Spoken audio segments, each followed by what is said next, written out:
আমরা তো প্রায়ই শুনি যে শত্রুতা থেকে নাকি ভালোবাসা হয়, কিন্তু আসলেই কি একটা ভয়ঙ্কর শুরু থেকে একটা সুন্দর সম্পর্ক তৈরি হতে পারে? চলুন আজ আমরা এমনই এক গোলমেলে কিন্তু ভীষণ মজার সম্পর্কের গল্পে ডুব দেই, যার শুরুটাই হয়েছিল একটা চরম ঝামেলা দিয়ে। কোনো হ্যালো বা হাই নয়, গল্পের শুরুটাই হচ্ছে এই একটা রাগী দাবি দিয়ে। ভাবুন তো, এই একটা কথাই দুজনের মধ্যে কি বিশাল এক ঝগড়া বাঁধিয়ে দিল। মানে সম্পর্কটা শুরু হওয়ার আগেই একেবারে তেতো হয়ে গেল। তো তাদের এই পুরো জার্নিটা আমরা 5টা ধাপে দেখব। প্রথমে তাদের সেই দুর্ভাগ্যজনক দেখা হওয়া, তারপর বিয়ের গেটে তুমুল ঝগড়া, এরপর শুরু হয় মজার সব খেলা আর একে অপরকে টেক্কা দেওয়ার পালা। কিন্তু এই মজার খেলাটা একসময় খুব সিরিয়াস একটা ভুল বোঝাবুঝিতে রূপ নেয়। আর শেষে দেখব কিভাবে সত্যটা সামনে আসে, ক্ষমা চাওয়া হয়, আর তারপর আসে একটা দারুণ প্রস্তাব। আচ্ছা, তাহলে চলুন একেবারে শুরু থেকে শুরু করা যাক। কিভাবে একটা সাধারণ রেল স্টেশনে সামান্য একটু আইসক্রিম পড়ে যাওয়া নিয়ে দুজনের মধ্যে এমন শত্রুতা তৈরি হয়ে গেল, সেটাই এখন দেখব। এখানে ব্যাপারটা কি হলো দেখুন। প্রথম দেখাতেই কোনো ভূমিকা নেই, সরাসরি ঝগড়া।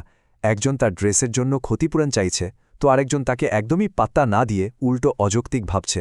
মানে শুরু থেকেই দুজনের চিন্তাভাবনা একেবারে দুই মেরুর। কিন্তু গল্পের টুইস্ট তো থাকবেই, তাই না? ভাগ্য তাদের এমন এক জায়গায় নিয়ে ফেলল যেখান থেকে পালানোর আর কোনো উপায় রইল না। আর এখানেই গল্পের আসল মজাটা। তারা এখন আর শুধু দুজন অপরিচিত শত্রু নয়, তারা এখন বেআই আর বেআইন, মানে আত্মীয়। এই নতুন পরিচয়টা তাদের লড়াইটাকে কিন্তু আরও জমিয়ে দিল, আরও জটিল করে তুলল। তো আত্মীয় যখন হয়েই গেছে, তখন তো দেখা সাক্ষাৎ হবেই। আর এই দেখা হওয়াটাই তাদের মধ্যে নতুন এক লড়াইয়ের জন্ম দিল, তাও আবার একটা বিয়ের অনুষ্ঠানের ঠিক মাঝখানে। আর এই গেট আটকানোর খেলায় সবচেয়ে বেশি ফেসে গেছে বেচারা বর। সে তো এই ঝগড়ার মাঝে পড়ে শুধু তার বিয়েটা করিয়ে দেওয়ার জন্য আকুতি জানাচ্ছে। এই যে দর কষাকষিটা, এটা কিন্তু শুধু টাকার লেনদেন ছিল না, এটা ছিল রীতিমতো একটা বুদ্ধির লড়াই। পিউয়ের দল তো টাকার অঙ্ক বাড়িয়েই যাচ্ছে একটা চাপ তৈরি করার জন্য, আর অন্যদিকে রায়হানও কম যায় না, সেও সেই চাপ সামলে দর কমিয়ে আনার চেষ্টা করছে। মানে পুরোটাই ছিল একে অপরকে হারানোর একটা খেলা। বিয়ের গেটের এই পাবলিক শোডাউনের পর তাদের লড়াইটা আস্তে আস্তে আরও ব্যক্তিগত হয়ে উঠল। এবার শুরু হলো একে অপরকে নিয়ে মজা করা, ঠাট্টা করা আর বিভিন্ন চ্যালেঞ্জ দেওয়ার পালা। তাদের এই প্রতিযোগিতাটা দেখুন, আস্তে আস্তে মজাদার সব খেলায় পরিণত হচ্ছে। কিন্তু সবচেয়ে মজার বিষয় হলো পুরস্কারগুলো। একটা হাগ অথবা আই লাভ ইউ। এখান থেকেই কিন্তু একটু একটু বোঝা যাচ্ছে যে তাদের অজান্তেই হয়তো শত্রুতার আড়ালে অন্য কিছুর জন্ম হচ্ছে। কিন্তু তাদের এই মজার যুদ্ধটা হঠাৎ করেই একটা খুব সিরিয়াস আর নাটকীয় দিকে মোড় নেয়, আর এই ঘটনাটা পুরো পরিবারকেই প্রায় ভেঙে দিচ্ছিল। পরিবেশটা মুহূর্তের মধ্যে বদলে যায় যখন নতুন বউকে পুকুরে পড়ে যাওয়ার পর অজ্ঞান অবস্থায় পাওয়া যায়।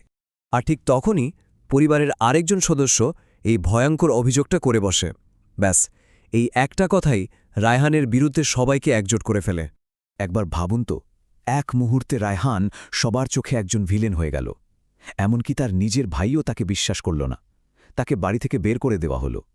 এর চেয়ে বড় কষ্ট আর কি হতে পারে? এই চরম নাটকীয়তার পর গল্পটা তার শেষ পর্যায়ে চলে আসে।